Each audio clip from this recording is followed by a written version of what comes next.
Welcome to the conversation. I'm Carrie Ann, and I'll be your host for this first segment of the show. With me, I've actually got Benjamin. Our executive producer is going to be helping us out a little bit with news. And then, of course, I also have Mike, our rocket specialist, and not to forget, Dada, who actually does all of the button pressing, producing of the show itself. Today in news, we've got... Well, I've got Northrop Grumman looking to acquire Orbital ATK.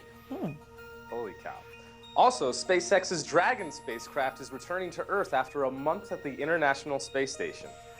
And then, of course, our aerodynamicist Jared will be doing the heavy lifting, no pressure, with an interview of Skylab astronaut Jerry Carr. And of course, we will make sure we get to all of your questions and comments from this last week's show. But this is Tomorrow Orbit 10.35.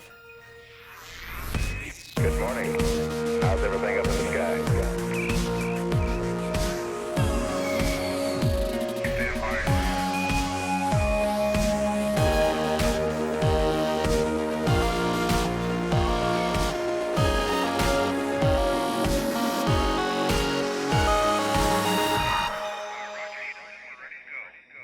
I want to make sure that I give a huge shout out and a thank you to our Patreon members. These are the people who have given us $10 or more for this particular segment of this particular episode. These are the Escape Velocity patrons.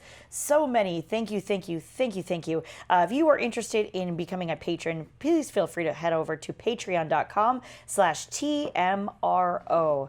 Oh my goodness, this is going to be a really good show. We've got water, we've got drinks, like we're good? We're good, we're good. Okay, good. Just wanted to make sure. I wanted, you had the other logo, so I thought I had enough time to rotate it around, but I did not. Nope. I cut you off, so there's that, because my segment. Anyway, we want to make sure we start off with the launches. Mike, what happened this last week? What did we miss?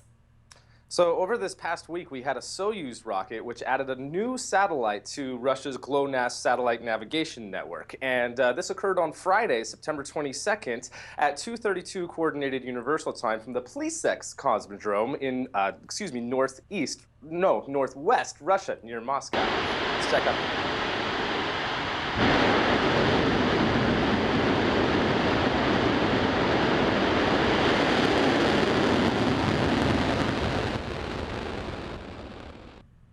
All stages of the Soyuz 2-1B rocket performed normally, and the Fregat upper stage deployed the Glonass-M satellite around 3.5 hours into the mission. Now, the GLONASS navigation satellites operate at an altitude of about 20,000 kilometers or 12,000 miles in a circular medium Earth orbit, or MEO, and their inclinations are tilted 64.8 degrees to the equator. And this GLONASS-M spacecraft, which is designated number 52, replaces a defunct satellite that was launched nearly 11 years ago and is going to be sustaining GLONASS's near global system for the Russian military. And due to the classified nature of Russian military launches, we didn't get much of the launch footage itself. But despite that, this mission was a success, and after the satellite reached orbit, the Russian Ministry of Defense renamed the satellite Cosmos 2522, keeping with their naming convention for their country's military payloads. And they also announced that the spacecraft was healthy and was operating normally. And there's a picture of the GLONASS-M spacecraft itself. This is the second generation of their spacecraft, and they'll be soon phasing these out for a third generation in the next 5 years. But everything with this launch was successful, according to Russian media. So, congratulations really cool. to everyone who was involved with this. Yeah. Yeah, I love medium Earth orbit. That's like my new favorite orbit now. Just in case anyone's wondering. MEO. MEO, because I like oh sole mio is what that reminds me of, and I just think that's adorable in every single way. I never even thought about medium Earth orbit. See, look, I am also awesome. Learning things. Yeah. Learning things on the show. Also useful. Yeah. Exactly. There was also supposed to be another launch yesterday as well of an Atlas V rocket. Yeah. But that was delayed and was turned around for 24 hours. So hopefully that will be launching successfully tonight, and we'll be able to talk all about that next week. Yes, I'm sure we're going to have a lot of things to talk about. Well, Jared's going to go. Jared. Yeah, he's going to go up there. So when we're done here, he's going to have to drive many hours up north to Vandenberg to go view that launch. Hopefully many hours. 37 hours. Well, yeah, no, I mean, but it's like, what is it? It's like three It's hours? like 3.5, 4. Yeah. How many? And last 3 time, hours, yeah. Last time Jared went to capture an Atlas V launch from Vandenberg, he captured some beautiful footage. So no pressure, Jared. We hope you collect some great footage I know, this time right? as well. Poor Jared today. He has all of the pressure. So good. Nothing he can't handle for sure. All right. So Benjamin, you were talking about an acquisition. Acquisition. Well, it feels like just yesterday that Orbital acquired ATK and became cleverly enough. Merged. Oh yeah, merged. Excuse me. They became cleverly enough Orbital ATK, and now I know, right? And now it sounds like Northrop Grumman is looking to acquire Orbital ATK for a $9.2 billion deal. Now, in the news, you may have said, wait, that doesn't sound right. I heard it was $7.8 billion.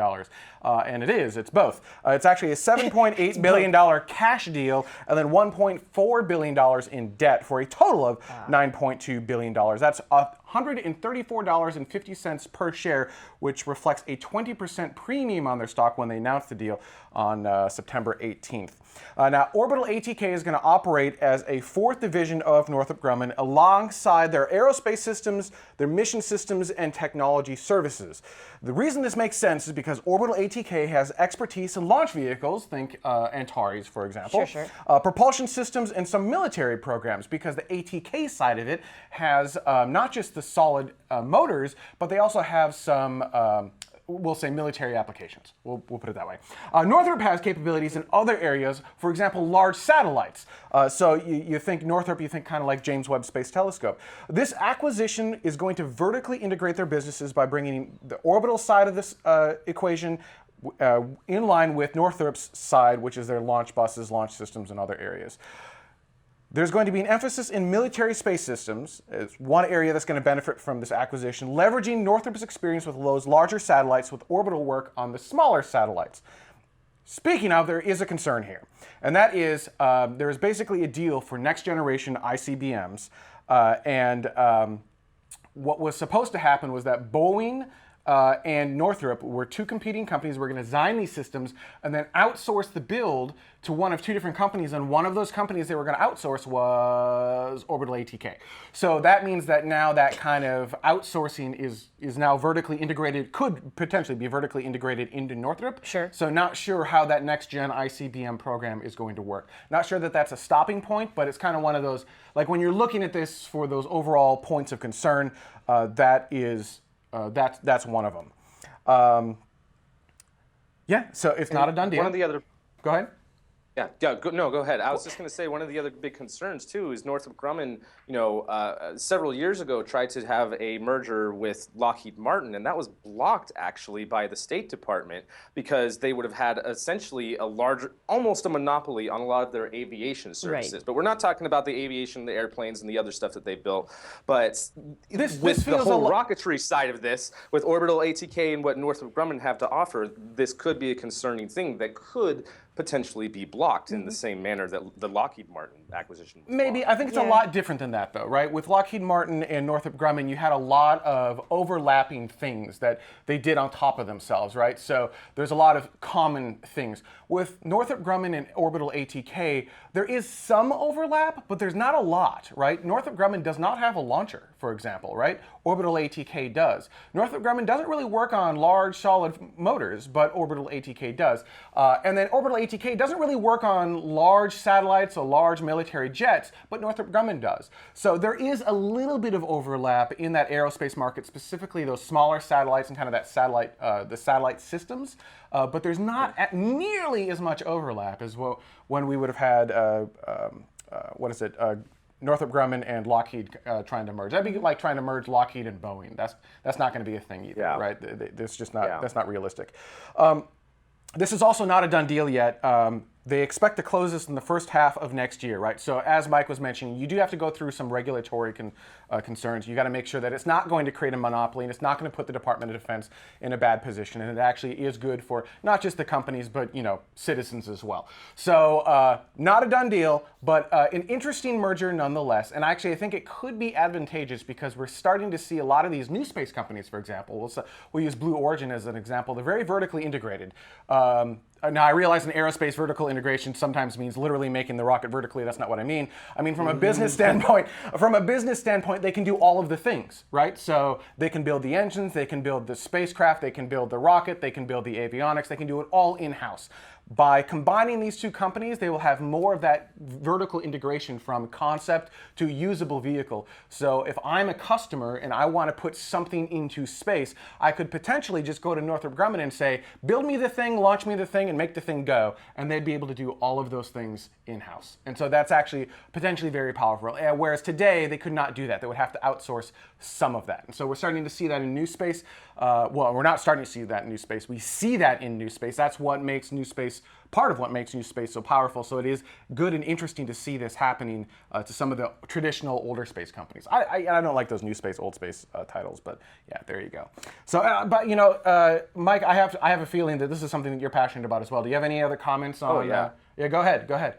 Well, something that I find really interesting is that, you know, I didn't know much about what Northrop Grumman's, you know, space systems were. I knew they had a lot of aviation stuff. And if I can just have a quick aside, Northrop Grumman, or specifically Grumman, that was acquired by Northrop during that merger back in '94, Grumman has made a very, very popular vehicle, too, that most of you have seen if you live in the United States or Canada. And those two vehicles are Postal Service trucks and UPS trucks. So you've all seen a product that this company offers. I mean, I know that's a weird example, but for their space systems side, Northrop Grumman is very, very good at radar systems, and they have the whole space-based infrared tracking systems that has been a contract through NASA and the Department of Defense, and they have a lot of their own systems to build full-up spacecraft. Not only are they the primary contractor now for the James Webb Space Telescope, they also were the builders of the Chandra X-ray telescope, as well as the LaCrosse mission that was the impactor mission to the moon. So they have lots of experience. They can build a complete spacecraft. They have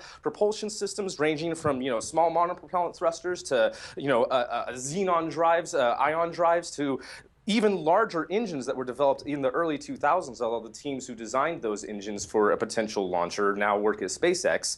They have experience in bringing over Orbital ATK's experience and what they have to offer with not only satellite manufacturing, but all of their rocket manufacturing. And let's also remember that Northrop Grumman owns 100% Scaled Composites, who not only was the builder of the Spaceship One vehicle in White Knight 1, but they have built White Knight 2, and they're the primary contractor to build Stratolaunch. So there's lots of different things that could be coming together to have complete systems, you know, a complete package of satellite and launcher services. So I'm actually really excited about this. And a Stratolaunch news story coming up this Thursday. Yeah, I'm excited for Northrop Grumman Orbital ATK Stratolaunch. That's what the new title of the company is going to be. What's the new name going to be? Heldesk wants to know if we can get a Northrop Grumman Orbital ATK Lunar Lander Express Challenge. It is. The names are getting a little bit absurd. All right, so there you go. Northrop Grumman looking to acquire Orbital ATK. Great. As Heldesk also said in the chat room, breathe.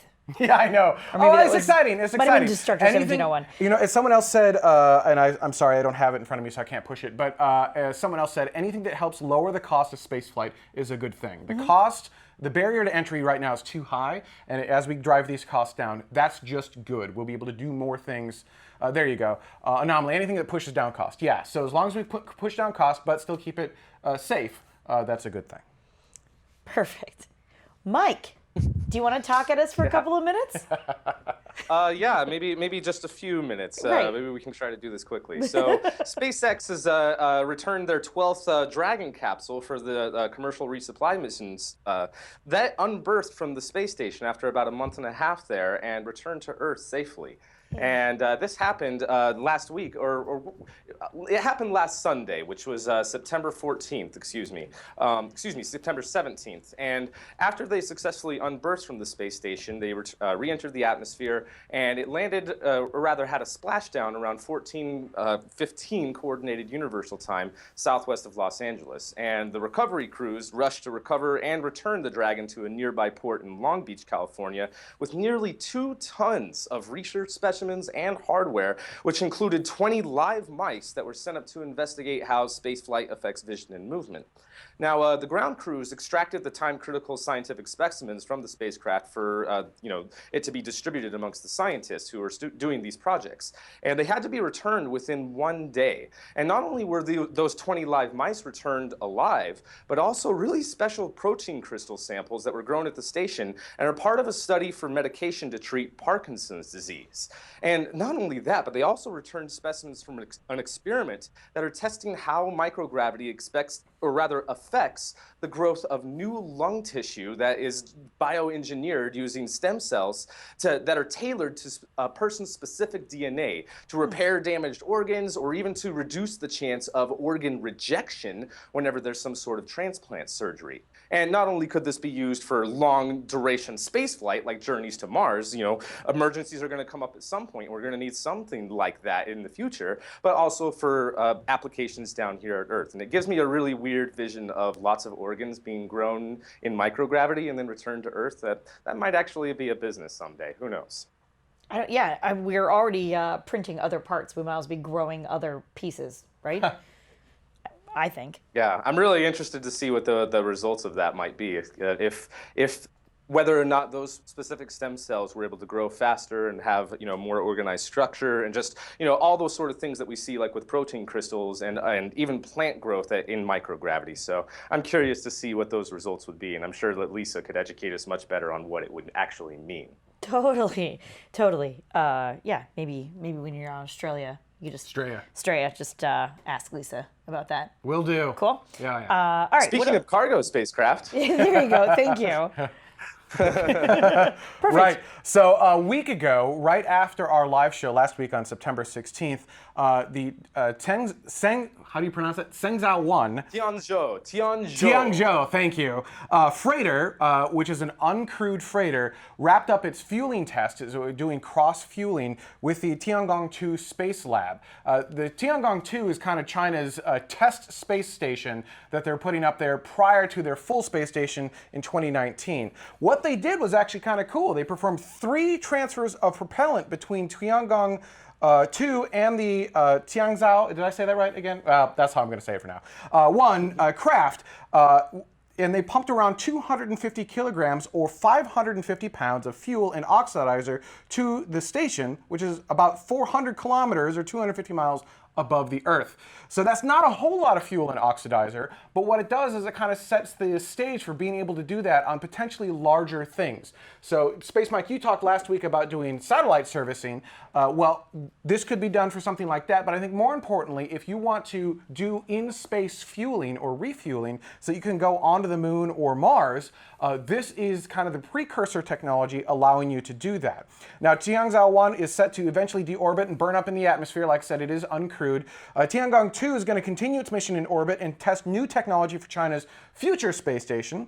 There are no more Chinese crews that are planned to visit Tiangong 2. Now, there was a crew that visited, was it this year or last year? I don't remember. But they were there for about a month. Last year. Yeah, they were there for about a month, and that was the last crew. It was also the longest that Chinese taikonauts had been up in space. So it was a month-long stay. They set their own record. Awesome. But they're not scheduled to go back up until their new space station is built.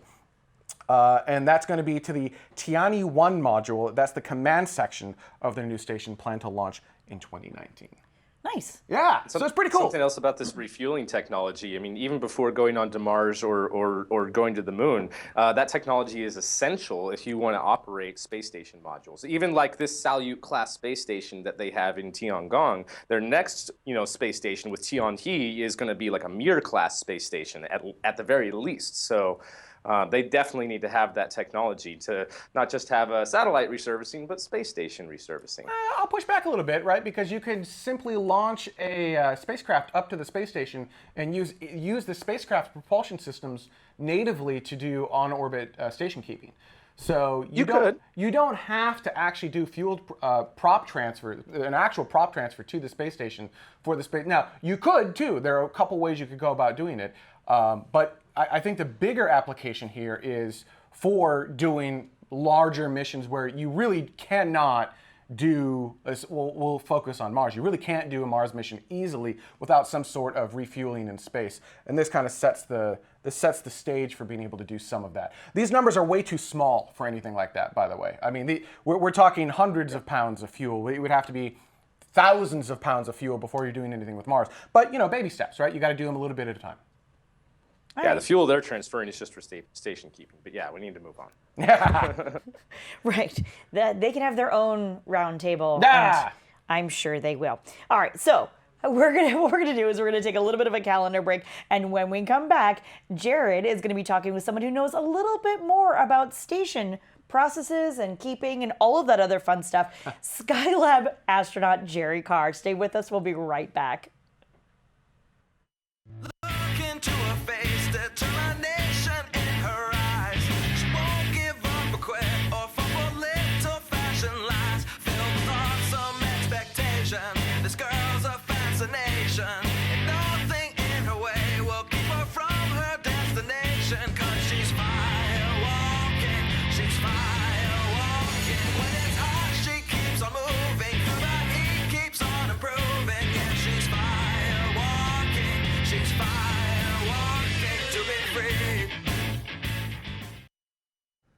Hello and welcome back to Tomorrow. Now, before we get into our interview with Skylab astronaut Jerry Carr, we first want to thank all of our patrons of Tomorrow. We want to start specifically with the escape velocity variety. These folks give us $10 or more per episode. They get their name in the show. They get Patreon exclusive hangouts, early access to After Dark. They actually see a rundown of the show. They get a lot of stuff, but we also have our Orbital patrons as well. These folks give us anywhere from $5 to $9.99 per show, and they get their name in the show multiple times as well. Early access to After Dark, Patreon hangouts, and other very fun things. And if you would like to help crowdfund the shows of tomorrow, head on over to patreon.com/TMRO.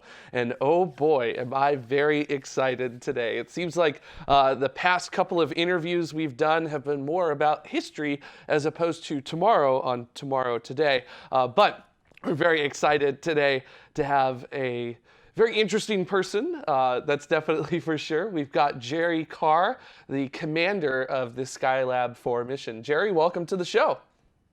Oh, hi, Jared. Glad to be here. Thank you. So let's just go ahead and get right into it, because you've got an incredible career as an astronaut, and I kind of want to go back to before you were an astronaut a little bit, if that's okay, because you were born in Denver, Colorado, but you kind of consider Orange County your hometown because you're raised here. What was your career before you became an astronaut? Well, after I left college, I left as a Marine Corps second lieutenant because I was in the NROTC at University of Southern California. And after sending all of us ROTC guys to Quantico, Virginia for charm school, so to speak, to teach us how to be real Marines, when I finished that, I was finally sent to the Pensacola Naval Air Station to begin flight training.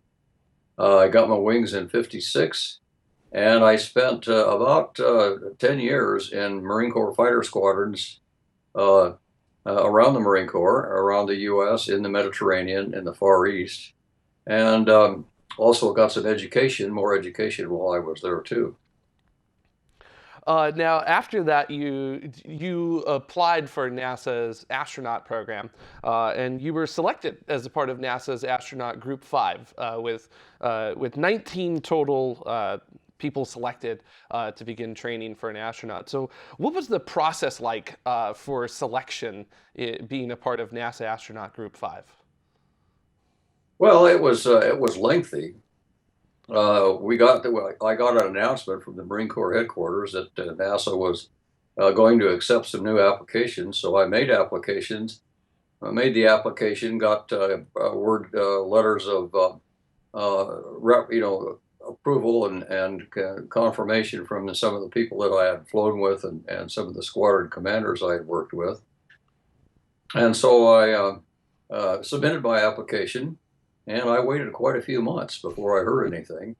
NASA finally did notify me that they'd had something like 8,700 applications and that They had processed all of them, and they had reduced the group to 300.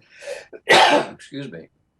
And so they said, we'd like to have you come to the Aerospace School of Medicine in San Antonio, Texas, the Air Force, and have a physical. So I went to San Antonio, and lo and behold, all 300 of us were there at the same time. They did 300 very, very complex examinations on us. And it was a very chaotic kind of an experience. And I think if you've ever read the story, The Right Stuff, or if you have seen the movie, that's pretty much what it was like. It was pretty tough. And so at the end of about 3 days, they called us all together again and said, okay, gentlemen, we have completed what we need to do, so please go back to your duty stations. At that time, I was stationed in Santa Ana, California, with a Marine Corps radar squadron. And so I went back home to Santa Ana and resumed my duties. And then about something like 6 months later, and this was all in the time frame of 1964, about that much time later, I got another notification from NASA. And this time they said, well, we have now reduced the size of the group to 50. And you're one of them. We would like you to come to Houston for a interview. So I flew to Houston and checked in at the old Rice Hotel, which was the place they told me to be. And the lady behind the desk gave me a folder with all of my information in it that I needed to know and where to be and at what time. And so the next day at the appointed time, I went to the appointed place, which was the Grand Ballroom. And as I opened the door of the ballroom and looked in, it was totally empty. And over on the far side of the ballroom, away from the door, was one single table with a green tablecloth on it, and 6 very serious guys sitting behind that table. Out in front of that table, about 15 feet or so, was a single chair. And would you believe it, from the ceiling, there was a spotlight shining on that chair. And I said to myself as I was coming in, gee, this looks more like a court-martial than an interview. So I sat down and we talked for about 45 minutes, and we covered everything from religion and philosophy to fighter pilot tactics. And then they said, okay, we're finished with you now, Major Carr. You can leave and go on back to your duty station. So I went back home again to California and figured, wow, I made it to the final 50. That's really good. And I didn't expect anything further from it. But on the 1st of April of 1964, yeah, I think it was 64. Anyway, I was in a meeting with Litton Industries in Los Angeles, and we were having what's called a critical design review. And we were reviewing an automated radar system that they had. And about 2 hours into the meeting, a young lady came in from the reception area, and she said, Major Carr, there's a Captain Shepard on the phone, and he would like to speak to you, and he says it's important. Well, I had a young captain working for me out at the air base. His name was Captain Bill Shepard, and I thought to myself, what in the world is Bill doing calling me here? He knows better than that. Then I decided, well, maybe I better pick up on this call and not refuse it. So I picked up the phone in front of me in the conference table and put it to my ear and identified myself. And the person on the other end said, Jerry, this is Alan Shepard at the Manned Spaceflight Center in Houston. And we'd like to inform you that you've been selected to be one of the group of 19 astronauts that we're going to install. And will you accept that assignment? And I said, well, yes, sir, of course I will. I'm honored. And he said, well, that's great. He said, now just one thing, we're not going to have a press release for 2 days, so you're going to have to keep this under your hat. You can tell your wife, but please don't tell anybody else. Well, there I was sitting in front of a group of about 24, 25 other engineers in this big design review. And I must have risen out of my seat, or probably looked pretty stupid. And I assured him that I would keep it quiet. And I hung up and looked at everybody, and we picked up on the meeting and started discussing things again. But quite frankly, I don't remember a thing else that happened that afternoon. When I got back home that evening, I came in the back door from the garage, and my wife was in the kitchen preparing dinner for the family. And I said, honey, guess what? I got a call from Alan Shepard, and he says I'm going to be an astronaut. And she looked at me, and she looked over at the calendar that said April the 1st, and said, yeah, April Fool. So that's how my career started with NASA. On April the 1st of 66 it was. And on May the 1st of 66, I was reporting for duty at the, at that time called the Johnson Manned Space Flight Center. And we began a tour of duties training program called Astronaut Basic Training for about a year and a half. So that's how the whole mess got started. Very cool. We actually have a question from our chat room from Anomaly. They're asking that when you learned that you were selected to be an astronaut, were you scared? Were you nervous? Were you excited? Did you have a kind of like a combination of all those emotions together? How did you feel when you got that? Well, I was neither scared nor nervous. I was excited and anxious and just totally exhilarated at the thought that I might, become an astronaut. I'd been a Marine fighter pilot for almost 11 years and had flown, some really fine military airplanes. And here's my opportunity to fly higher and faster. So when you arrived at NASA, you got added on to an astronaut support crew for the Apollo 8 mission.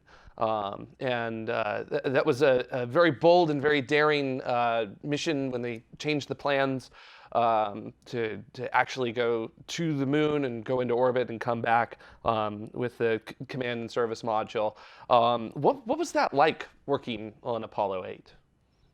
Well, that was about 2 years after I was selected that occurred. Once we finished our astronaut training, we spent most of our time, 5 of us spent our time at Grumman, where they were building the lunar module, and we did all the testing of the lunar module in the White Room.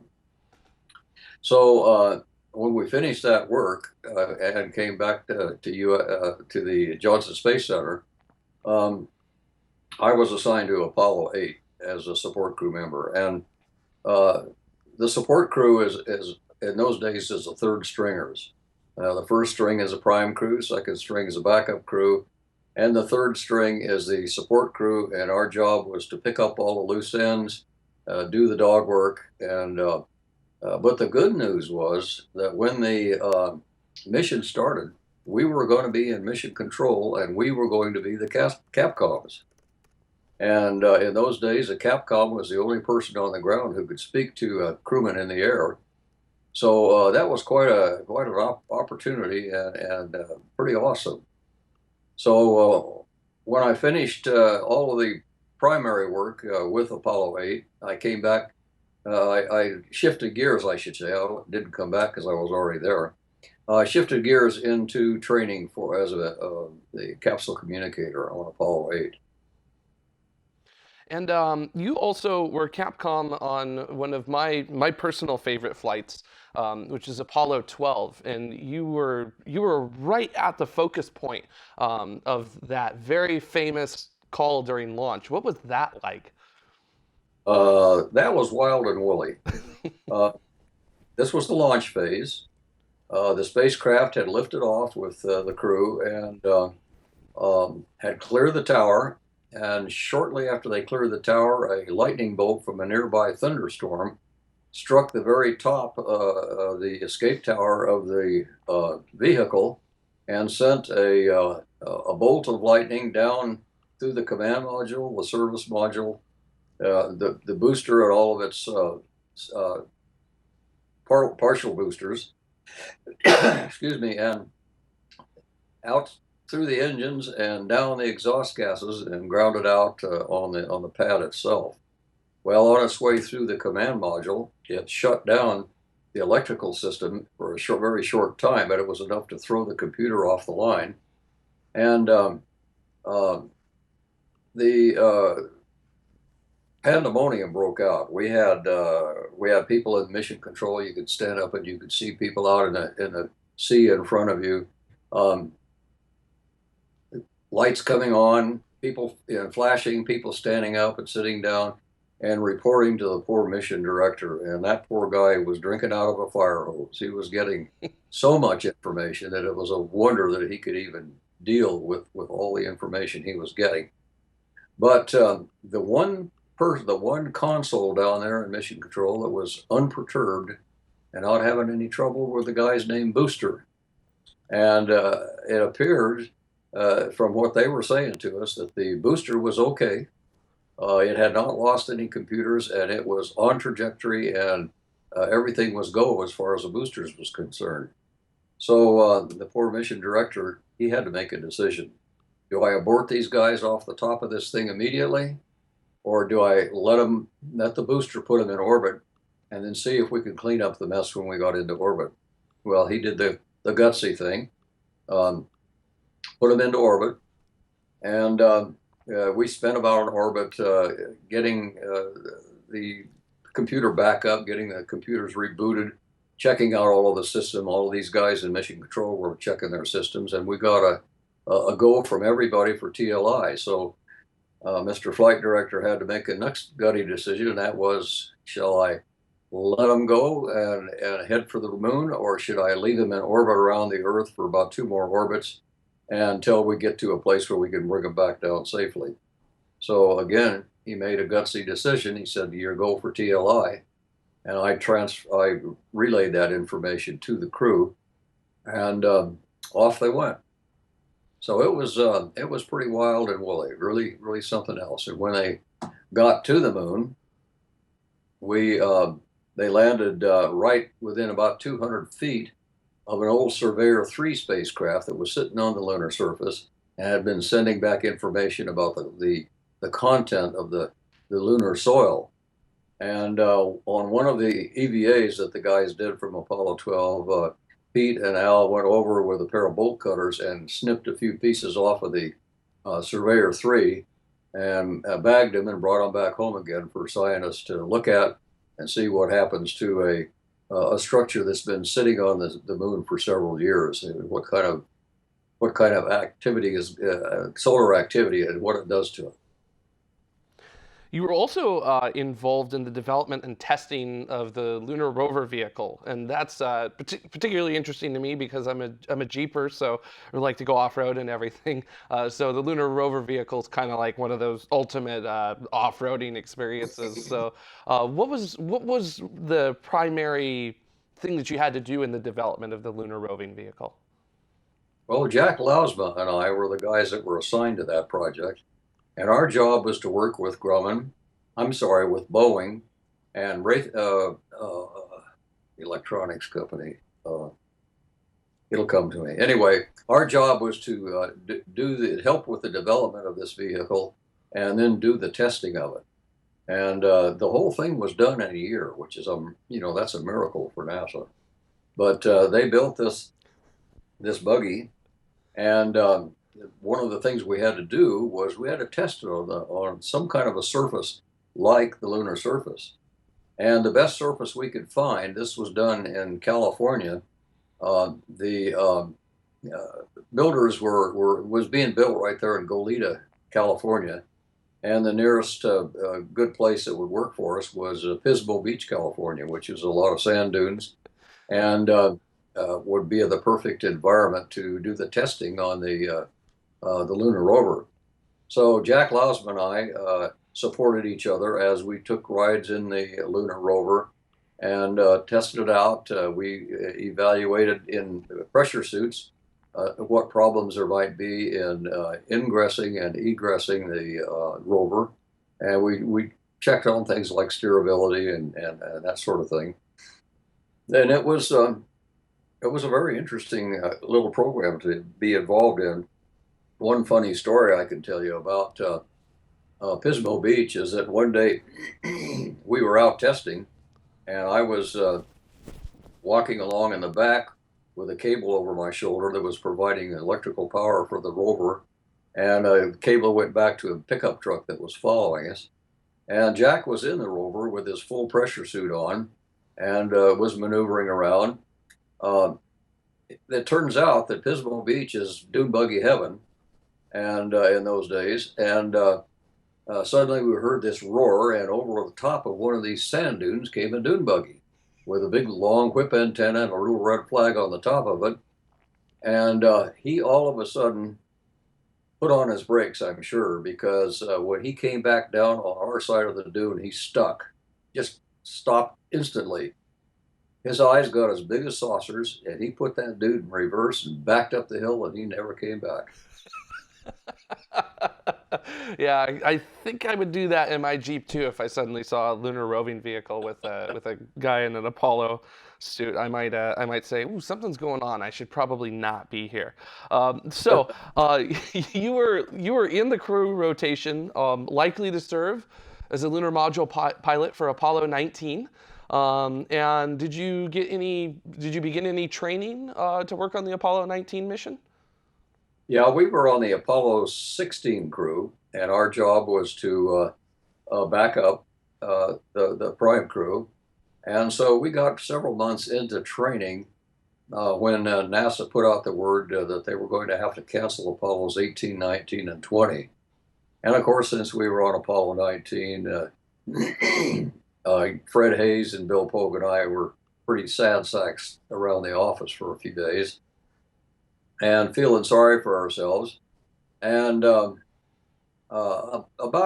I guess 2 weeks later or so, Tom Stafford, who at that time was the chief astronaut, called me into his office and he said, "Jerry, I'm sorry that you missed your lunar landing. It's too bad, but he said, I've got another assignment for you that you might want to take. I want you to be the commander of the third manned Skylab mission, and that could be last as long as 90 days. He said, would you be willing to accept that position? And I said, well, sure, I'll be happy to do it. Of course, I was happy to just get a chance to go fly in space. And he said, can you work with Bill Pogue and Ed Gibson? Do you think they'd be a good crew for you? And I said, yes, sir, they'd be just great. And I'll have to admit that at that time, when he told me I was going to be the commander of that mission, I got this feeling in the pit of my stomach saying, wow, I'm a rookie. Why are they making me a commander? And I realized later on that the last rookie commander in NASA was Neil Armstrong on Gemini 8. So we had our work cut out for us, and we spent 3 years preparing for the Skylab 4 mission. And with that mission, in the preparation for it, what were some of the things that were the highlights of the training for you for Skylab? Well, we started out without much in the way of training because we didn't have access to any of the simulators. We were third in line for them, and they needed us to help them with things. And so we did a lot of development work with a lot of the procedures that would be used on Skylab. And we worked with a lot of scientists and dealt with them regarding their experiments. We did a lot of traveling to various locations where the experiments were there and where the Skylab vehicle was, support systems had been built.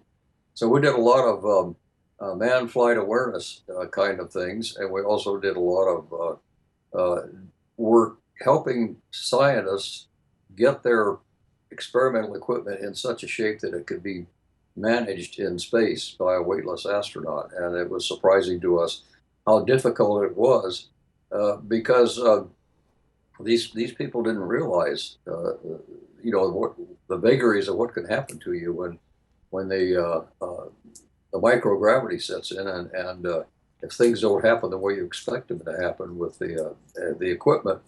So we spent a lot of time doing that, and then finally the last year we had a lot more access to the computers and the simulators, and then that's where we really got our launch and landing and rendezvous and docking training. So we were pretty busy for the whole 3 years. So the day finally comes. It's November 16th, 1973. It's launch day. What's going through your head on launch day?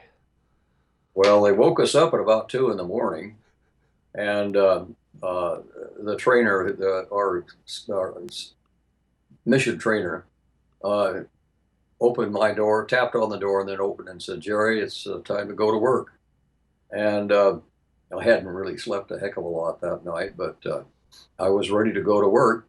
And so we got up, and the three of us met with the doctors, and they did their physical examination on us. Then they they allowed us to go down to the astronaut dining room, and we had our breakfast. We jokingly called it our last supper. And after that, we went to the suit room and suited up. And then seems to me like it was around 6 in the morning or thereabouts. We came out of the facility, and we were buttoned up completely in our suits, and with just a light amount of pressure. And but we were in our own environments at that time. We carried in our left hand, we carried a little pump that would provide us with our air in the suit. Got into the bus, the limo that we had, so to speak, and they took us to the pad. I remember looking up and seeing that bird sitting there, and hissing steam coming out of the thing from the vents of the various gases that were venting. And we rode the elevator up to the top, got out, walked across the swing arm, where we were helped into the spacecraft by Hank Hartsfield and the whole pad crew with the people who had been doing that for years and years. In accordance with the old NASA tradition, I had been told that the pad leader, we call him the pad Führer, he really liked sour balls. And so I brought him a little bag of sour balls and presented them to him. And they loaded us into the spacecraft and buttoned us in there. And so then we sat there and waited for a while. I might tell you that back before that, a few weeks before that, you might know from history that our launch was delayed about 10 days because of, about 6 days, because of cracked fins on the booster. And so we had gotten ready to fly to the Cape and being prepared to do our business there, but then they canceled and said we're going to have to hold for about anywhere from 6 to 10 days to fix these cracked boosters fins. And somewhere along the line, Ed Gibson referred to the booster as Old Humpty Dumpty, and with its cracked fins. And so we waited for the time, and they finally got them replaced. And we flew back out, and we're all ready to go. We were in the spacecraft, and everything was quiet. And they get to that place in the countdown where people say, Godspeed, and give you a few final words. And the launch director said, Jerry and Bill and Ed, all of you, we wish you Godspeed from all of the king's horses and all the king's men. So somebody had heard about it, and they rattled on us. So anyway, that really tickled us. We were, of course, giddy anyway, because we had been waiting for nearly 7.5 years for this launch to happen. And so the launch was interesting. It was rough and noisy, and pretty much as we very much expected. We got into orbit 11 minutes and 20 seconds later. All right, so you're on orbit. You're heading to Skylab. What are you guys doing as you're catching up with Skylab to rendezvous with it? Well, we're doing all of our rendezvous program. Our little computer on the command module didn't have much more computer power than the HP-45 hand calculator. So we had a lot of charts, a lot of checkpoints that we had to make as we were going along the rendezvous trajectory. And we were busy doing all that, taking reading angles and checking them off on our checks. And it worked out pretty well. We ended up below the spacecraft, and we did what's called a whifferdille, which is you get out ahead of the spacecraft. And of course, you're going to do that naturally because you're below it. Get out ahead of the spacecraft, and then we do sort of a half of a loop, and you go around and you're coming back very slowly to rendezvous with the spacecraft.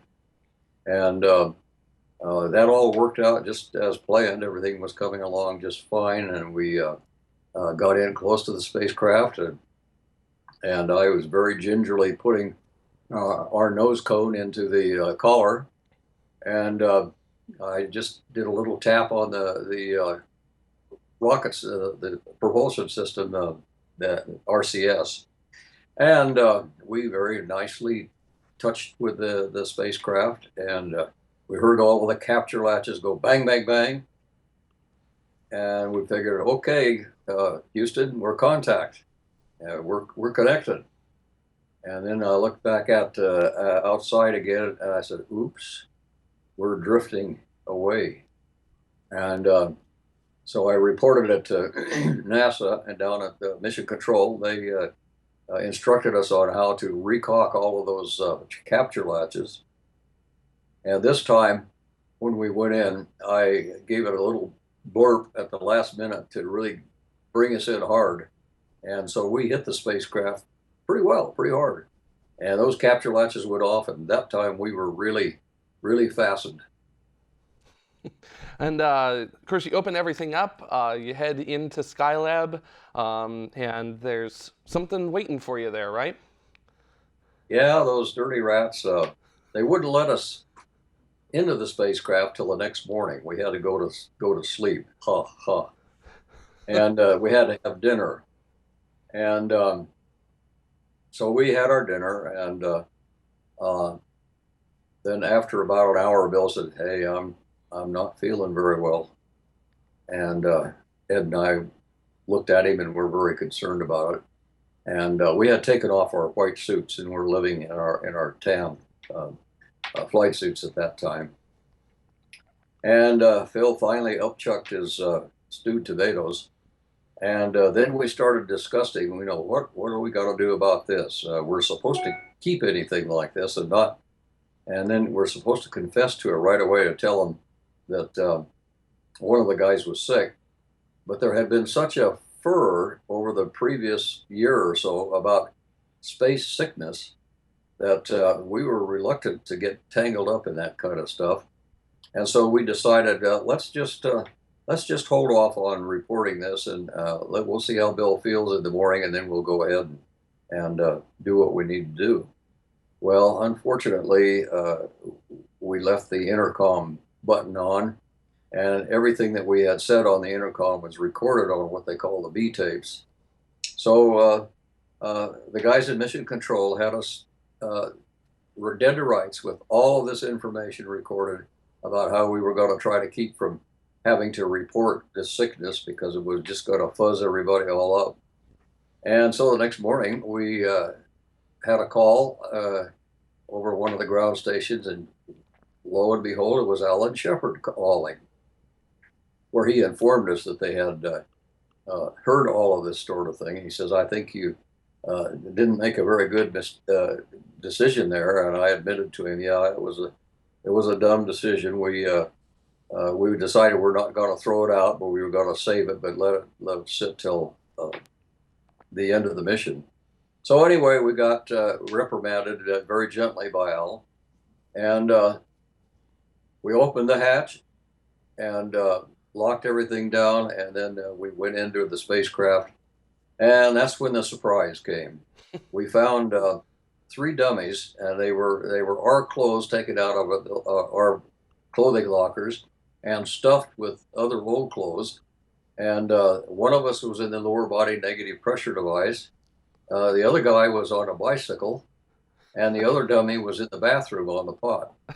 And so we looked at and said, "Good heavens, look what those guys have done. They got us again."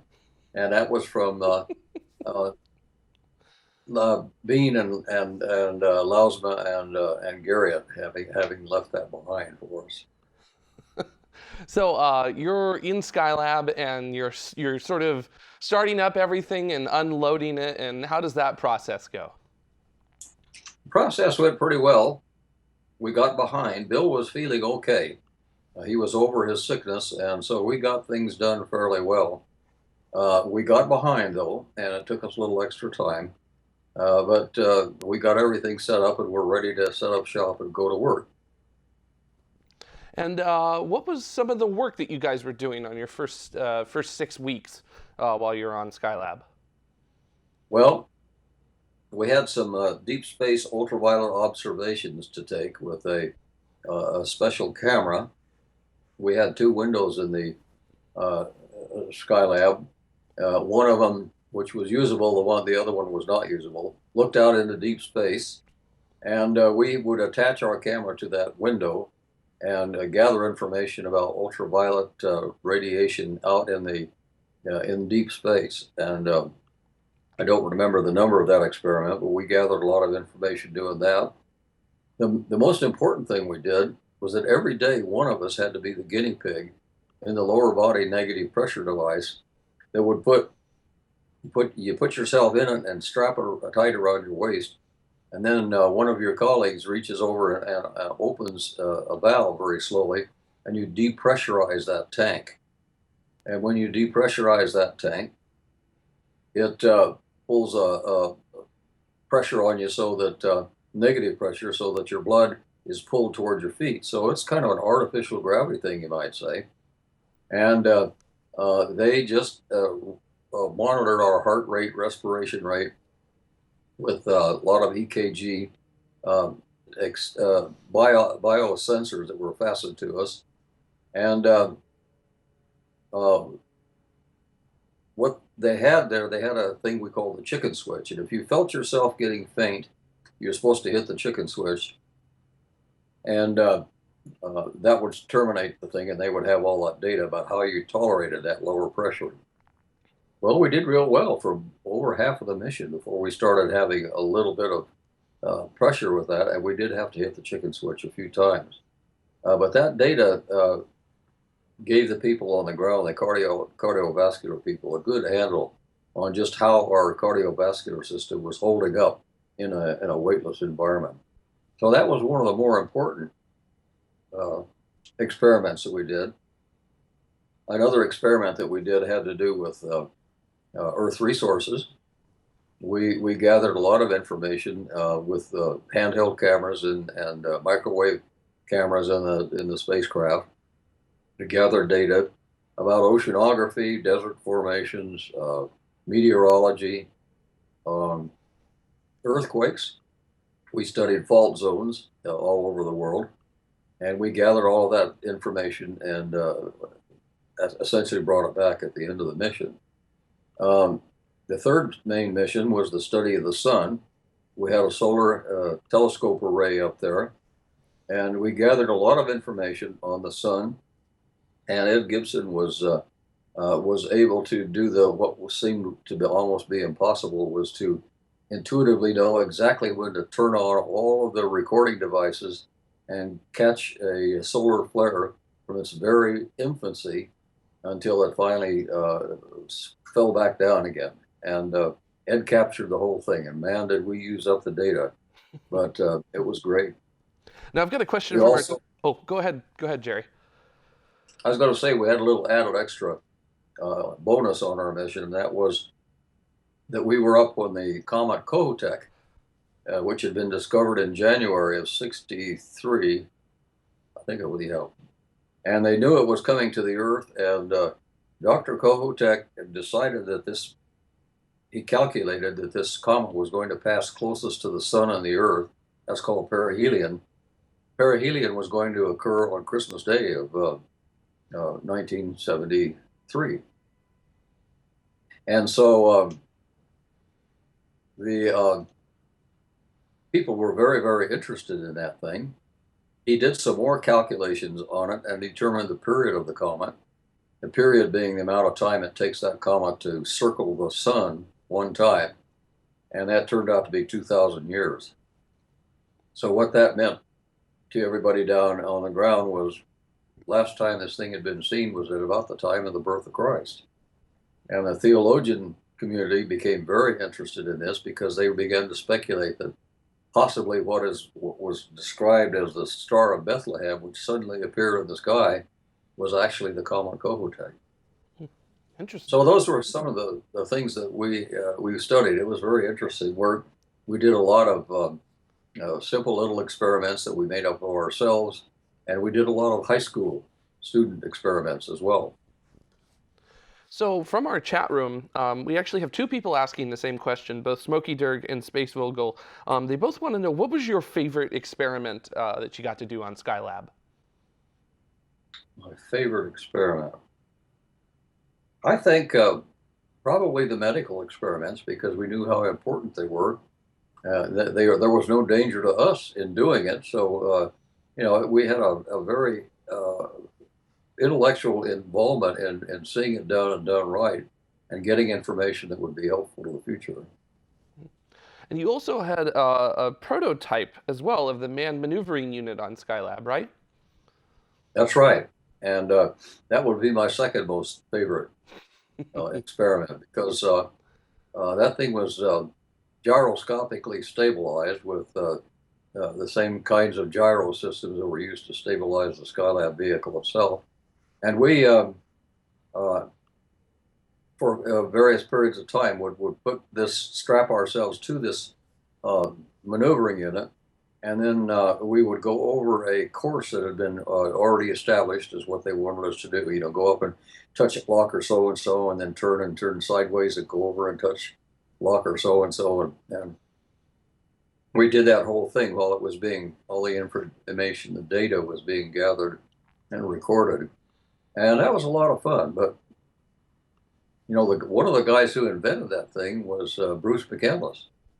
And he and a fellow named, I think it was Ed Whitson, collaborated in the invention of that.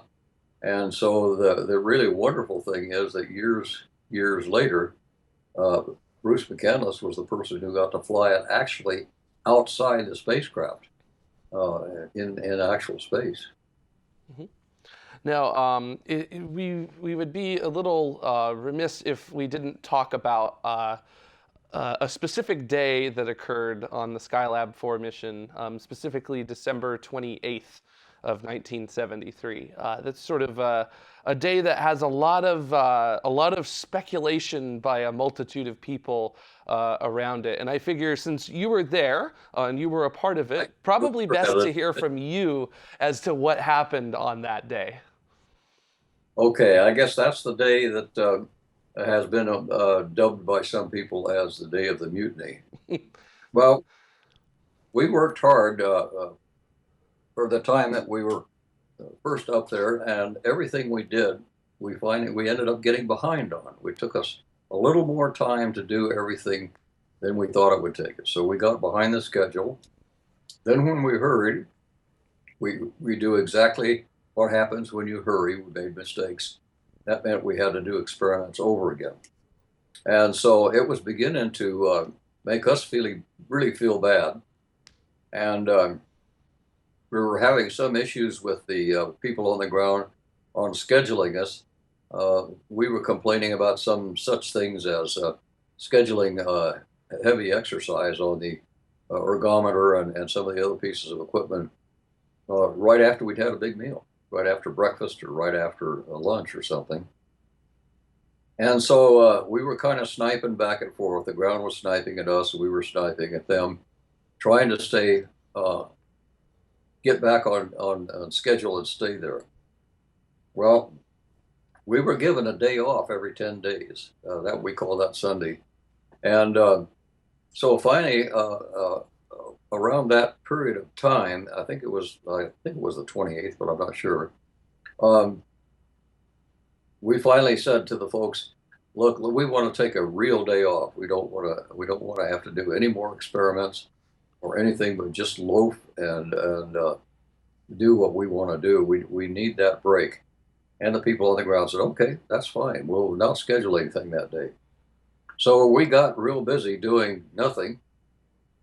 And I shouldn't say nothing because Ed Gibson went up to the Apollo telescope mount and started taking more and more data, investigating the solar surface. Bill Pogue was very, very interested. He was taking a lot of information dealing with some of the experiments that we were doing, and he really was interested in that work and looking out the window. In my case, I really enjoyed just looking out the window and watching the Earth go by. And so we were busy just loafing along. And normally, on these days, the Skylab we had ground stations, and you'd have to fly over a ground station. You didn't have any satellites like today where you got continuous communication. So we finished up on one ground station, and that's called LOS, loss of signal. And we were supposed to set up our radios to the next station, and so that when we got into the code of reference or reception of the next station, the people on the ground would say, Skylab 4, this is Houston, and we check in. Well, we forgot to do that. And it's not because we were being childish or doing any silly thing like mutiny. We just flat forgot it. We were busy doing what we wanted to do. Well, when we didn't answer them, the people on the ground said, okay, send up the emergency signal and get these guys wakened up and back on again. And so they did. And sure enough, we remembered that we had not done that. So we reconfigured the radios and checked in with them. And everything seemed fine, I thought. And it wasn't until after the mission that we found that the press had decided, the media had decided that we were mutinying. We had been complaining about being behind schedule and they're being overscheduled, and the ground was just giving us a hard time, and so they decided, well, these guys mutinied, and so that thing got into the media, and it ended up in a story in the New Yorker magazine, and that thing has become part of the lore of Skylab 4, and we can tell everybody in the world what exactly happened. And in fact, some of the books that have been written tell exactly what happened, but that doesn't keep people from asking, oh boy, they had a mutiny. Why did you do a thing like that? And my answer to most people is, look, we wouldn't do anything that childish. That's a very childish thing to do, particularly when you're up in space. And so that's mainly the situation. We were not that childish. And then one person, I got a letter from some fellow that said he understood that NASA had blackballed us after that, which is totally false. We've never heard another word about that from NASA, and we were not blackballed. In fact, we were congratulated for doing a really good job after having a rough start. So that's my story, and I'm sticking with it. So you also did 3 spacewalks as well during your time on Skylab. What was some of the work that you were doing outside of the laboratory? Well, the main work that we had to do was to put out big pads of beta cloth with gold foil on the outside and fasten them around some of the struts so that if a micrometeorite, tiny bits, flecks of dust, could be captured and people could understand, get them back and understand what the material was made of. We also, on every EVA, needed to change the film in the cameras on the various Apollo telescope cameras that we had. So we brought film out with us, and we brought film back and turned it back in again and put it inside the spacecraft. We usually had a few other little extra jobs. As we got close to December, we were doing visual observations of the comet. Because it was such a faint little comet, we couldn't do any photography from the spacecraft because the film wasn't sensitive enough to capture the image of the Kohoutek. So we did a lot of work describing it verbally to people. We had some repair work that had to be done. One of our microwave antennas suddenly lost its ability to move in a particular direction. So we needed to get out there and pin that antenna so that it was rigid in just one position, and that's what we had to use from then on. We had one of the telescopes that had a little feature in it that would change the filters in front of the lens of the camera to gather information through different filters. And that filter system failed, and it hung up halfway between one setting and the other, and we had to deal with getting that thing taken care of. Let's see. I guess that's pretty much it. We ended up having a pretty full 6 to 7 hour day when we went out on an EVA. So when we look at photos from Skylab, we see that its interior is pretty cavernous compared to something like the International Space Station today, which seems a little more cozy than open like Skylab was. So what was it? What was it like being inside of such a large spacecraft? Well, we found it to be very comfortable. We had a lot of room in the main compartment, above the living compartment, where you could really do some fun things. One thing that Pete Conrad's crew did is that they would run around the lockers. There was a ring of them all the way around, and they would start on their hands and knees and hand over hand themselves along the lockers until they finally got enough velocity where they might be able to stand up, and centrifugal force would help hold them there. And then they would go try to run faster and develop enough centrifugal force so that they could run comfortably around the rings, and that was called running the locker rings. And his crew did it, and Al Bean's crew did it, and we started to do it, but that's when we had a gyro failure, so we had to quit it. That's the compartment in which we tested the backpack, the manned maneuvering unit, and it was a good place to just kind of horse around. One funny thing that we did one time, Bill Pogue, he's the consummate teacher. Bill said, I want to somehow make people realize that air, our atmosphere, is a fluid, and it's pretty much like water, except that it's so very, very thin that you can't do certain things with it. And so he wanted to point out that even though it's thin, if you have big enough hands and big enough feet, you can actually swim in air. And so he, out of cardboard, out of the special board material we had, made himself a pair of huge swim fins. He made a couple of great big paddles for his hands.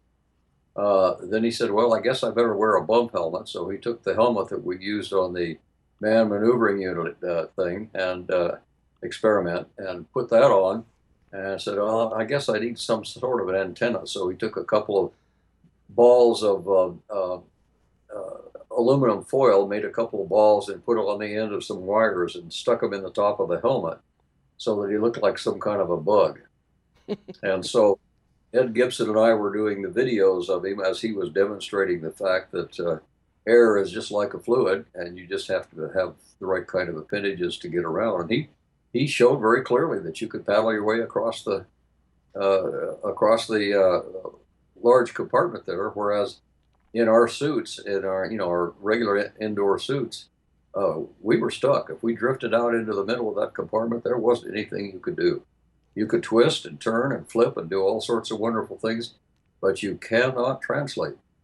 And so Bill demonstrated that whole thing, and Ed and I just howled. If you ever see some of that footage that we did on that, you'll notice the cameras are shaky, and that's because we're laughing. And but that's the kind of where we had a chance to have fun. That's the kind of things we did.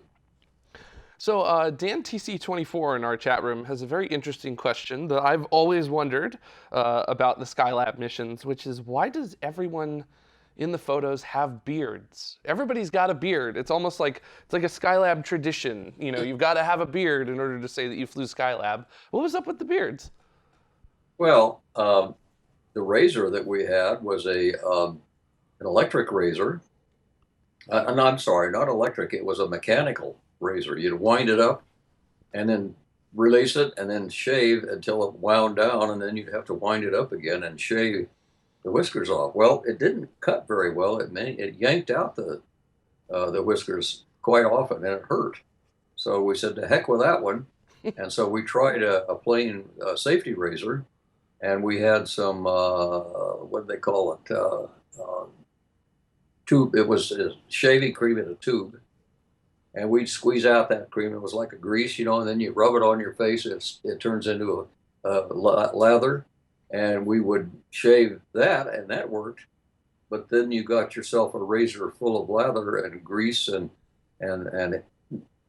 you can't just wipe it off, because if you wipe it off, you destroy the edge on the razor. So, and you can't shake it because there's, you know, it would go everywhere. So Bill and I said, to heck with it. We're not going to shave anymore. We'll just get along without shaving. And Ed Gibson, because he doesn't have a whole lot of facial hair, he didn't even really have to worry about it. He just didn't have to shave, and that was no problem. So that's why we all wore whiskers.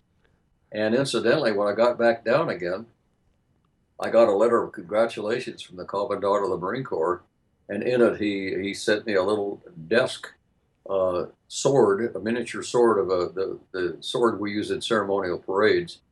And on it is written, with the compliments of the Commandant of the Marine Corps, and in the package with it says batteries are not included. And we got the hint. I got the hint right away that they just as soon see me get rid of that bushy beard just as soon as I got down. And as I remember, I got rid of it about 3 days after we landed. I shaved it off. So you're wrapping up Skylab 4, and you're coming back to Earth. What are you guys doing in order to come back to Earth? Well, we had a big packing list that we had to take care of. And we also, it was kind of interesting to say, when we did an experiment for the last time, we'd say, oh, this is the last time I'll be doing this experiment. Isn't that something? And we had a lot of those feelings that, well, here's an experiment that I've done many, many times, and this is the last time I'll be on the ground next. So that's when you get home-itis. And the last 6 days of the mission is when we're really ready to pack things up and get back home again. So when you're coming home, what are your thoughts? Are you kind of getting a little emotional that you're leaving Skylab behind, and that there's no mission set to come after you guys at that moment? I wouldn't say we were too emotional about it. We were, as we backed away from the Skylab and looked at it, we said, boy, sure looks lonely out there all by itself. And but we were happy to leave. We felt like we had finally accomplished all of our steps in our mission, and so we were happy to be away from it. We flew around it with cameras flashing to gather a lot of photography of the last time that Skylab had people in it. So we did one fly around, and then we backed away and began our re-entry sequences. And when you finally came back, what was the process, sort of the debriefing process with the mission? Well, when we came back, we landed in the Pacific Ocean about 200 miles west of San Diego, and the USS New Orleans was there to pick us up. Excuse me. When the carrier came along, actually the helicopter came out, and they dropped a frogman, and he fastened the flotation ring around our spacecraft. And then he got up on the flotation ring and looked in the windows at us and made faces and waved. The carrier actually came right alongside, and they threw a crane, they moved a crane off to the side and dropped the hook down and picked us up and lifted us up and put us back on the elevator of the hangar deck, and set us right on the elevator. And then a couple of doctors, they opened the hatch. A couple of doctors got in the spacecraft with us, which is kind of crowded, but they did our heart rate, respiration rate, just checking out to see exactly how we were. And they felt that we were strong enough that we could probably walk out. So we walked out and we got out of the spacecraft, and according to Navy tradition, that is that Ed got out first, then Bill, and then I leave my command, and as I stand up, I salute the American flag on the ship, and then I salute the captain of the ship and request permission to come aboard. And then I went over, and you saw a picture of three of us sitting on a forklift that was going to take us to the flight deck, and then we were going to be escorted to the sick bay for our medical examinations. So after Skylab, Neuropilot kind of has a question from our chat room that aligns with what I was going to ask, which is, did you want to hold out and fly the shuttle after Skylab, or did you feel that Skylab was sufficient for yourself?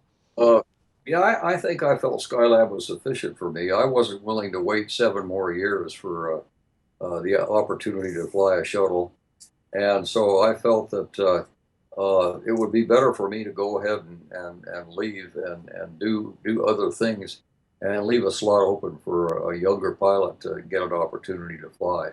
So I'd had about all I really needed. I'd satisfied myself, and that's what I did. I did a lot of aerospace consulting after that. All right, so we usually wrap up our interview with 5 standard questions that we ask our guest. There's no right or wrong answers.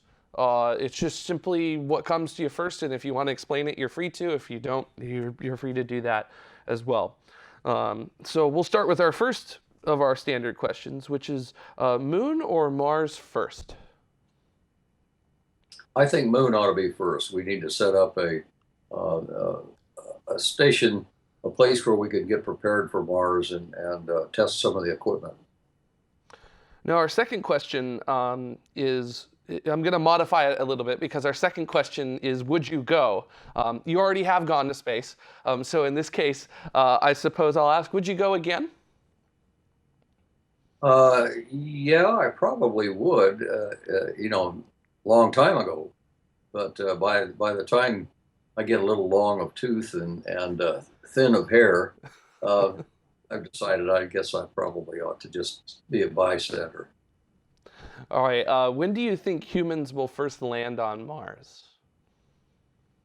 Well, I've heard the date, the 2030, and I don't see any reason why we couldn't meet that date if the funding continues to move forward. It seems to me that it probably ought to be an international mission rather than just an American mission. I think that all the humans on the Earth really ought to be represented by, people from several countries, not just one country going to Mars. And so that's the way I feel about it. I'd like to see an international mission go to Mars, but in the 2030s. When do you think humans will set foot on the Moon again? That could probably happen a couple or 3 years before the 2030. All right, and our final and my personal favorite question to always ask people is, why space? Why space? Well, there's several pretty good answers there. One of them is that the human being is very curious and is by nature an explorer. And we're only following the natural order of things as humans to want to extend our sphere.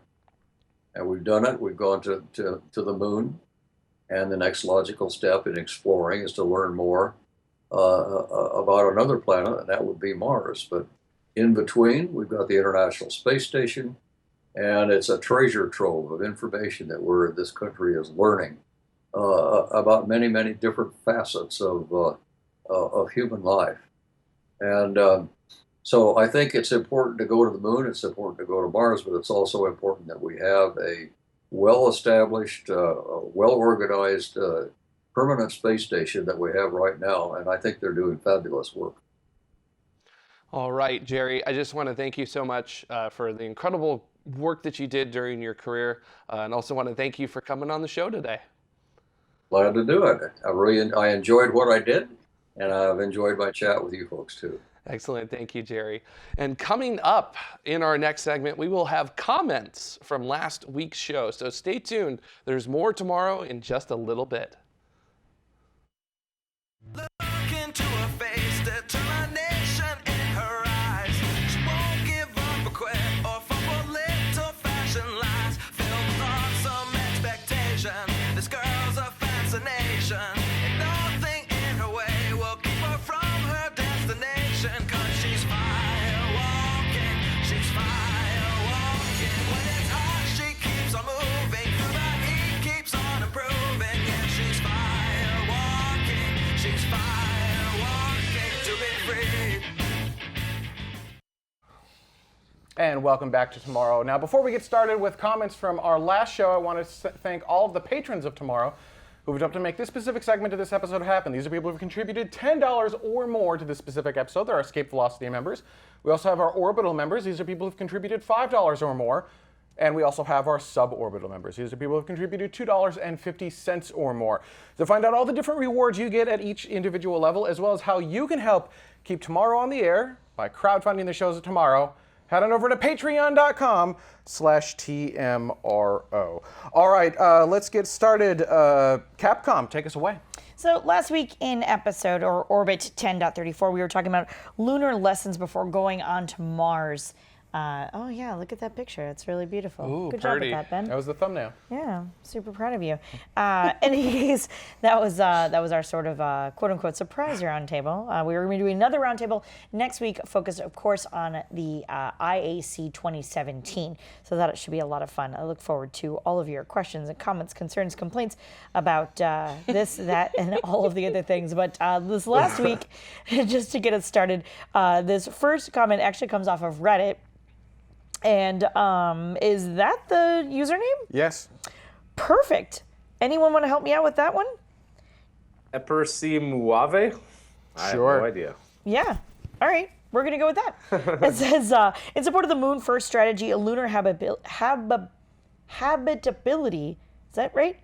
Study offers a way to test the radiation protection systems for crewed missions to Mars. The radiation environment on the Moon being more severe than on Mars because Mars has a carbon dioxide atmosphere, a lunar surface hab offers a valid testing ground.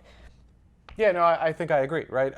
Using the moon as a way to test out habitation for humans in hostile environments, I personally think is a smart move, but you don't have to start on the moon. You actually can do that right here on Earth, right? Right, going to the Arctic. As they do. As they do, absolutely. They do.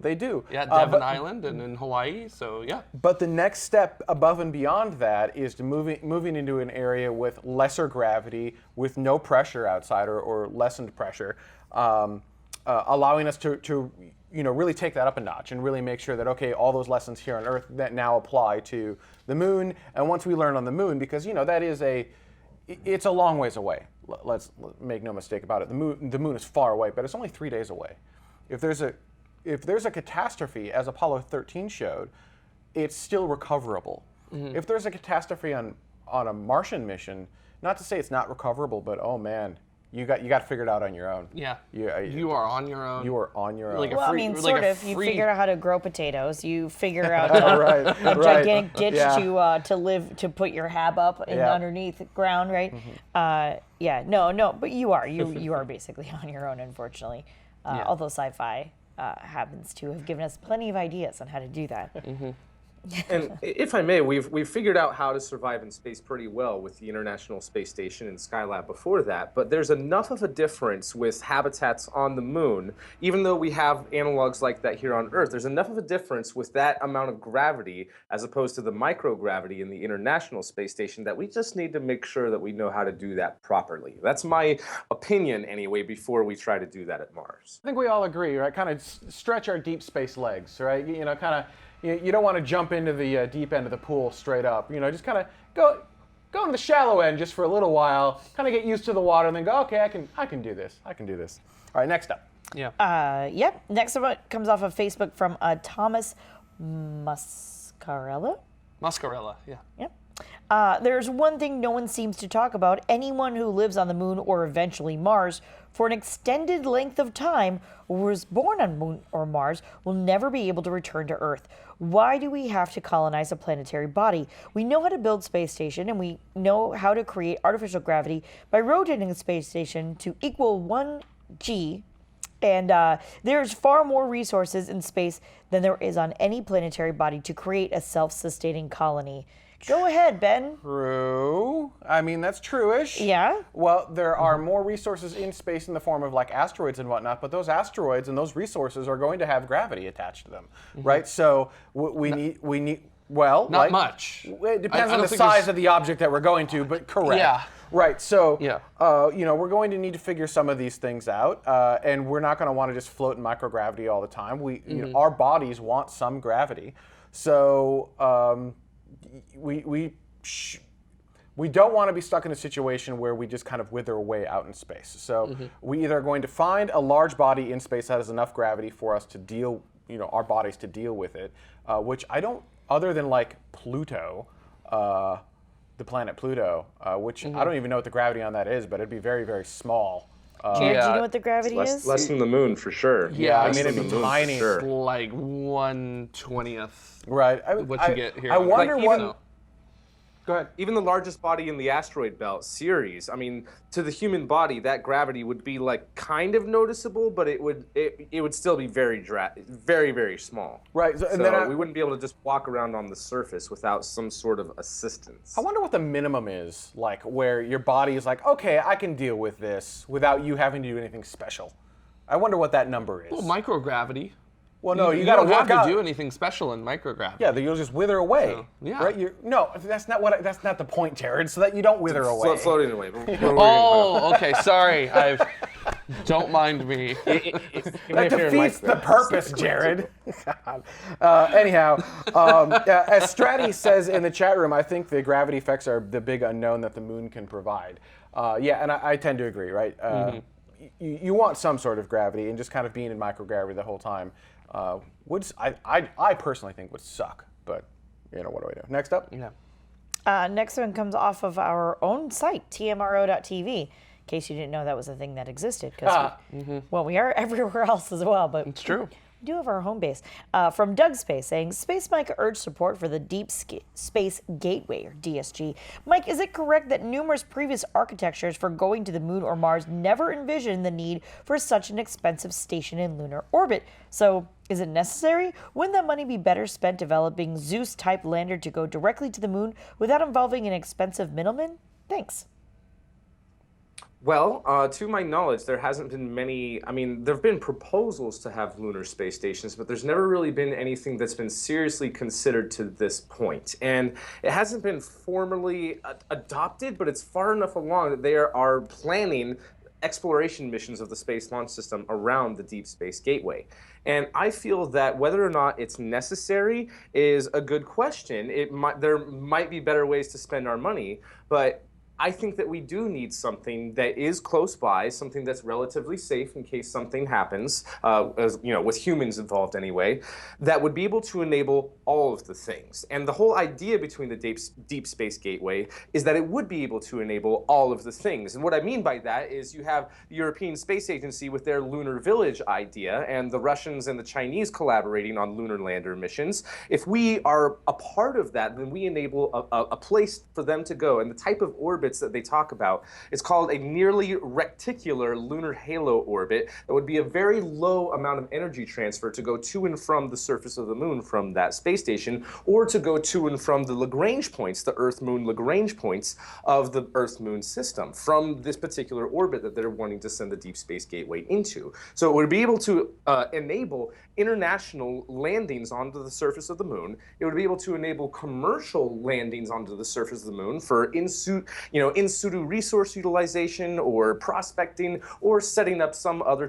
type of community type habitat system if some sort of commercial or private enterprise wants to take the lead on that. So the whole idea and the main primary reason for doing it is testing the technologies close to home that we would need in order to make the journey successfully to Mars with humans on board. So whether or not it's necessary is whether or not we want to do all of these things the right way. And I feel like a lot of these ideas have their roots in the Apollo applications program that never really came to light. We're seeing a lot of these ideas come back to light to have the station that we need to be our launching point to Mars. The International Space Station isn't exactly what was originally envisioned to be the launching point to go to Mars. It's been an incredible station, but it's not where we want to base Mars missions from. So I think, in my opinion, that yes, we do need the Deep Space Gateway. And I apologize for the long answer there. Sorry. It's all good. It's all good. All right, next up. Next one comes off of Twitter, I imagine. So this one comes from Sam Price. Sending large quantities of anything anywhere in the solar system will never be affordable using rockets. An electrically powered mass driver is required, and the moon is an ideal place to build it with most of the raw materials already there. You just need to launch the machine that builds it, or even the machine that builds the machine. Some humans and a hab to maintain it, and a hotel for the explorers to stop off in before they get launched to wherever they are going. Yes. So we were still talking about like a fort, yeah. I mean, we're still talking about a station. Yeah, but I mean, saying that chemical rockets aren't going to do anything, I think it's touching to what you said, Space Mike, I think, but you're still going to need those chemical rocks to get out of our gravity well, right?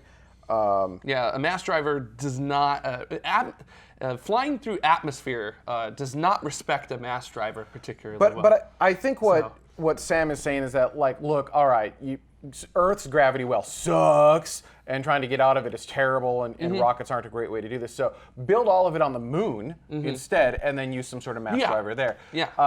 And that's, it's an interesting way of looking at it. I don't want to poo-poo it because I think fundamentally you're not necessarily wrong. Earth's gravity well does suck, but today, I think you're too far in the future at this point, in my humble opinion, right? So today, for humans to set up colony, we barely have any human presence in space at all. What are we at, 6 right now on station? Yep. There are 6 humans on all of humanity, the billions of humans in the world, there are 6 in space right now, and that's barely space.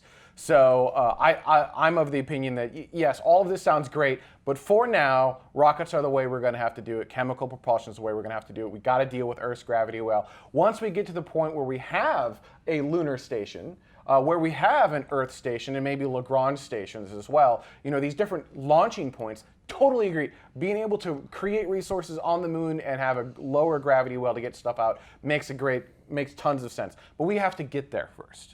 Right, there are steps necessary, and I'm not sure we're going to get there in our lifetime. I hope we will, but I'm not sure. Yeah, I'm not kind of sold on the mass driver, the whole mass driver thing. I don't think it has to be, because it doesn't particularly work well for like monolithic or large payloads. It's very good for small payloads, but when you start getting into bigger payloads, you start having to account for the loads that the mass driver is going to put on there. And in order to account for those loads and not overwhelm your payload, you have to make a bigger mass driver. And it's basically a problem of make it bigger. Okay, well, make it bigger now. Okay, well, we need to make it the biggest of the biggers. But I think that was just an example. Rockets. I think the example was rockets aren't the future. We need something else like. And once you're no longer dealing with Earth's gravity well, now you can start talking about something else like. But when you're talking about Earth's gravity well, and we're talking about humanity still being stuck on this planet, which is where we're at today, there is no something else like it. You got rockets, rockets, or rockets. That's really for the foreseeable future that until we have some sort of physics-breaking engine, that's how we're going to be getting out of our gravity well. Once we're on the moon, we can look at something like a rocket, but not a rocket. But that's not happening today. Yeah. All right, finally. It was not a DM. It was more of a tweet storm for the. Oh yeah. Well, and actually in the show notes, because we have like what social media platform it came from, it actually said Twitter storm in the. It was 4 tweets. The last comment comes off of YouTube from Tim Hem.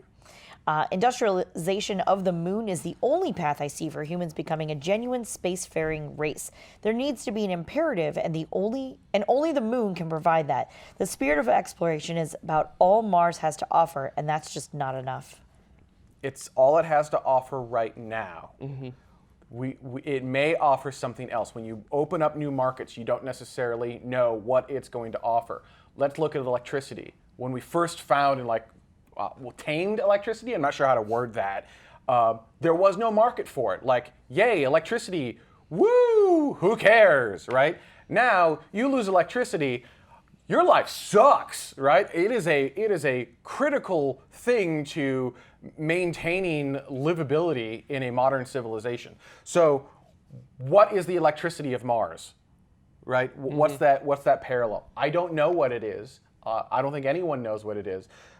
To start, you're not necessarily wrong. To start, we just have to have the spirit of exploration, the desire to go out there and want to find new things. But when you have that spirit and you have that drive, you end up with life-changing things such as electricity, such as satellites that give you GPS, phones and cellular connections, internet, things like that. That's what you end up with. Imagine what Mars will give us. I can't even fathom the awesomeness that will come off of Mars and the moon and exploration of our solar systems. I think it's going to be incredible.